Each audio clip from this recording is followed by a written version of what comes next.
بسم اللہ الرحمن الرحیم. ناظرین، میں ہوں ثاقب بشیر. آج ہم بات کریں گے براڈ شیٹ کا جو کمیشن گورنمنٹ نے بنایا ہے. سابق جج ہیں سپریم کورٹ آف پاکستان کے جسٹس ریٹائرڈ عظمت سعید کی سربراہی میں یک رکنی یہ کمیشن ہے.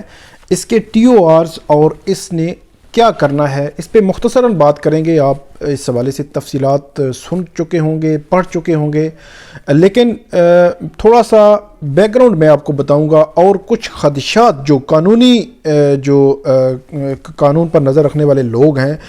وہ سمجھ رہے ہیں کہ شاید کچھ خدشات کا سامنا بھی کمیشن کو کرنا پڑ سکتا ہے، کیونکہ اسی جو پی ٹی آئی کی گورنمنٹ ہے اسی میں ایک شوگر کمیشن بنا تھا. اس شوگر کمیشن نے جب اپنی ایک رپورٹ مرتب کی، اس رپورٹ کو عام کیا گیا اور اس کے بعد اس رپورٹ کی روشنی میں کچھ کارروائیاں شروع ہو گئیں. وہ معاملہ اسلام آباد ہائی کورٹ پہنچا. اگرچہ جو شوگر کمیشن ہے، شوگر کمیشن میں جو چینی جو مالکان تھے، شوگر ملز مالکان، ان کو اس حوالے سے کوئی ریلیف نہیں ملا ہائی کورٹ سے، لیکن جو ججمنٹ آئی تھی اس میں کچھ عدالت نے کچھ آپ کہہ سکتے ہیں کہ ایک طریقہ کار بتا دیا تھا کہ جب کمیشن کوئی کارروائی کرتا ہے تو اس نے کون کون سی چیزوں کو مد نظر رکھنا ہوتا ہے. تو ان پہ ہم بات کریں گے. کچھ پوائنٹس ہیں جو اس وقت جو سنگل بینچ چیف جسٹس اطہر من اللہ کی سربراہی میں ایک بینچ جو وہ سن رہا تھا، اس نے یہ وضع کیا تھا اور یہ ججمنٹ دی تھی، اور یہ بڑا ریلیونٹ ہے براڈ شیٹ کے تناظر میں، کیونکہ یہ ایک بڑے پیمانے پر یہ کمیشن جو ہے اپنی تحقیقات کرنے جا رہا ہے. 1990 سے لے کر آج تک جتنے بھی بڑے سکینڈلز ہیں ان کی یہ تحقیقات جو ہے وہ کمیشن کرے گا. بڑی اہم چیزیں بھی ہیں اس میں. جو پیپلز پارٹی کی جو قیادت ہے اور مسلم لیگ نون کی قیادت ہے اس کے خلاف بھی کیسز کھلنے لگے ہیں. تو ان تمام پہ ہم بات کریں گے. آپ ہمارا یوٹیوب چینل ضرور سبسکرائب کریں اور بیل آئیکن کا بٹن ضرور دبائیں تاکہ جب بھی ہم کوئی ویڈیو اپلوڈ کرتے ہیں تو آپ کو مل جائے. اب ہم بات کرتے ہیں براڈ شیٹ کمیشن کی. جو خدشات ظاہر آ رہے ہیں، جو چیف جسٹس اطہر من اللہ نے جو ججمنٹ دی تھی، جو اس میں ایک طریقہ کار وضع کیا گیا تھا، اس کے تناظر میں بات کرتا ہوں. یہ جو کمیشن ہے بنیادی طور پر اس کو سابق جو پیپلز پارٹی کی قیادت ہے اس کے تناظر میں سرے محل کا جو کیس ہے وہ کھلے گا. اس کے علاوہ جو مسلم لیگ نون کی قیادت ہے حدیبیہ پیپر ملز کا کیس کھلے گا، کیونکہ اگرچہ یہ جو حدیبیہ پیپر ملز کا کیس ہے یہ سپریم کورٹ جو ہے اس کو کسی نہ کسی جو منطقی انجام تک پہنچا چکی ہے. اب اس میں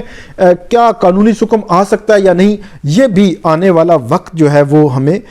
بتائے گا. تو یہ جو اسلام آباد ہائی کورٹ کے جو پوائنٹس ہیں اس پہ میں آتا ہوں. یہ خدشات جو ہے وہ اس حوالے سے بڑھ رہے ہیں کہ جو ایک میکانزم جو عدالت نے طے کیا تھا، بتایا تھا، کیا اس کے تحت یہ کمیشن جو ہے وہ کارروائی کر سکے گا. کیونکہ کمیشن نے مقامی اور بین الاقوامی عدالتوں میں چلنے والے مقدمات، سکینڈلز کی جو ہے وہ تحقیقات کرنی ہے. اور اس میں خاص طور پہ جو براڈ شیٹ جب 2000 میں بنی، جب براڈ شیٹ کے ساتھ جو معاہدہ کیا گیا، معاہدہ کرنے براڈ شیٹ ایل سی سی اور انٹرنیشنل اثاثہ برآمدگی جو لمیٹڈ جو کمپنی ہے،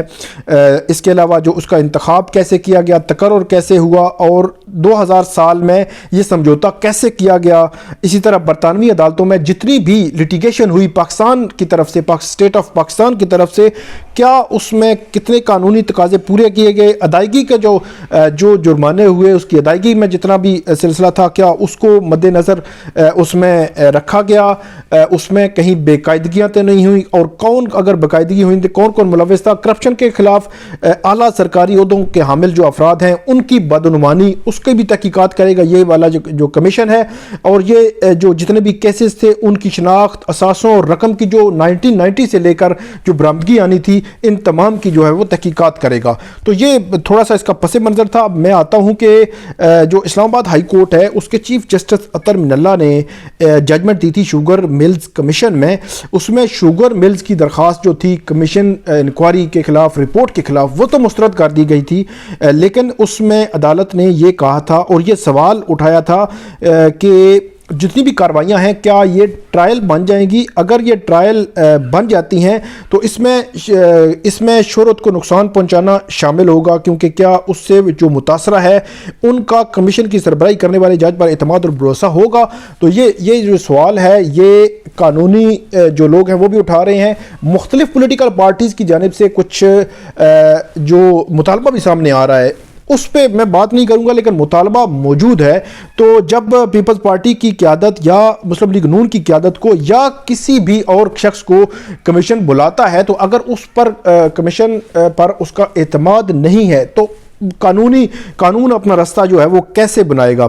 تو جو فیصلہ تھا چیف جسٹس حتم نلہ کا، اس میں یہ کہا گیا تھا کہ کسی بھی فرد کے بارے میں اگر آپ انکوائری کر رہے ہیں تو اس کے باعث جس کی شہرت داؤ پر لگی ہو اس سے جو سنوائی اور اپنے حق میں شواہد پیش کرنے کا موقع ملنا چاہیے۔ مطلب اگر آپ کسی بھی پولیٹیکل لیڈر، کسی بھی پولیٹیکل جماعت کے ہیڈ کو یا کسی بھی سرکاری عہدیدار کو اس کے خلاف کارروائی آپ جو ہے انکوائری کر رہے ہیں، تو اس کی جس سے شہرت جو ہے اس کے کنیکٹ کر رہی ہو، تو آپ اس کو سننے کا جو موقع دیں گے اور اس کو یہ موقع بھی دیا جائے گا کہ اپنے اس پر جو لگا الزام اس کو غلط ثابت کرنے کے لیے وہ شواہد پیش کر سکے۔ دوسری بات جو امپورٹنٹ وہ کی تھی، کسی بھی شخص پر تنقید یا اس کی مذمت کرنے سے پہلے اسے ایک منصفانہ موقع ملنا چاہیے، اور تجویز عدالت کی جانب سے یہ کہا گیا کہ کسی کے خلاف منفی تنقید سے قبل اسے تبصرے کے لیے مسودہ بھی دیا جانا چاہیے کہ آپ فیئر ٹرائل کا جو تقاضا ہے آرٹیکل جو آئین بھی دیتا ہے، اس میں بھی وہ کہا گیا ہے کہ آپ جو کمیشن جو ہے وہ بالکل وہ ایسا نہیں ہے کہ کمیشن جو کہے گا وہ حرف آخر ہو جائے گا، اگرچہ کمیشن کی رپورٹ جو ہے وہ بڑی معنی رکھتی ہے، لیکن جن کے خلاف آپ تحقیقات کر رہے ہیں ان کو آپ نے موقع ضرور دینا ہے۔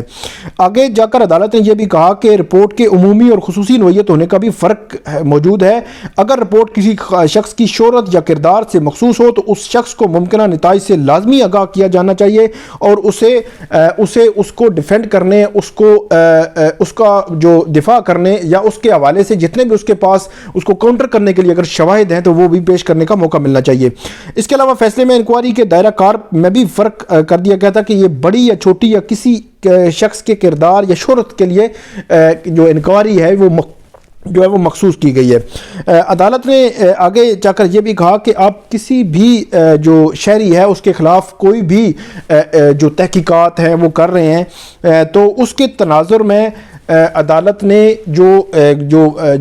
کمیشن تھا شوگر ملز کمیشن، اس میں بھی عدالت نے یہ کہا تھا کہ جب تک آپ کے پاس مکمل شواہد موجود نہ ہوں تو اس وقت کے جو بیرسٹر شہزاد اکبر ہیں ان کو یہ روک دیا گیا تھا کہ آپ شوگر ملز کے خلاف کوئی جو ایسی بات نہیں کریں گے جو قانونی طور پر جس کی بیکنگ نہیں ہے۔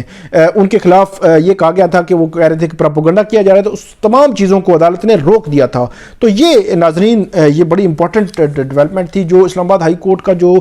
شوگر ملز کمیشن کا جو فیصلہ ہے اس میں کچھ بڑی امپورٹنٹ چیزیں دی گئی تھیں۔ آنے والے دنوں میں یہ جو براڈ شیٹ کمیشن ہے اس کو ان تمام چیزوں کا اور قانونی پہلو جو ہیں ان کا سامنا کرنا پڑ سکتا ہے، اور یہ بھی خبریں آ رہی ہیں کہ شاید اس کمیشن کو اسلام آباد ہائی کورٹ میں چیلنج بھی کر دیا جائے۔ جو بھی معلومات ہوگی، جو بھی اپڈیٹ ہوگی آئندہ آنے والی ویڈیوز میں آپ کو بتاؤں گا۔ ہمارا یوٹیوب چینل آپ ضرور سبسکرائب کریں تاکہ آنے والے دنوں میں بھی آپ اچھی ویڈیوز دیکھنے کو مل سکیں۔ بہت شکریہ۔